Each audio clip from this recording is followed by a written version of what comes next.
సిద్ధు తులసిని పూర్తిగా అపార్థం చేసుకుంటాడు. తులసి తనని మోసం చేసిందని బలంగా నమ్మి లాగిపెట్టి చెంప మీద నుండి ఒక్కటి కొడతాడు. సిద్ధు తనని అపార్థం చేసుకున్నాడని చాలా బాధపడుతూ ఏడుస్తూ ఉంటుంది తులసి. కానీ ఏమీ మాట్లాడలేకపోతుంది. దాంతో సిద్ధు ఇలా అంటూ ఉంటాడు, అయినా నిన్నడిగి ఏం లాభంలే, నీకు ప్రేమ విలువ అంటే తెలిస్తేగా, నీకు ప్రేమ వాల్యూనే తెలీదు.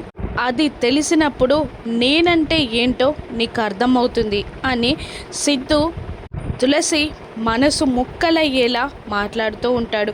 సిద్ధు మాటలకి సమాధానం చెప్పలేక వెక్కి వెక్కి ఏడుస్తూ కాదు అన్నట్టు తల అడ్డంగా ఊపుతూ ఉంటుంది తులసి. కానీ సిద్ధు తులసిని అర్థం చేసుకోడు. అలాగే తులసి మనసు ముక్కలయ్యేలా, మనసు బాధపడేలా మాటల తూటాలు పేలుస్తూనే ఉంటాడు సిద్ధు.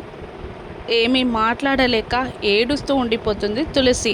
వీళ్ళ మధ్య అపార్థాలు తొలగి వీళ్ళొక్కటయ్యేది ఎప్పుడో రాను ఎపిసోడ్స్లో చూద్దాం. Thank you for watching.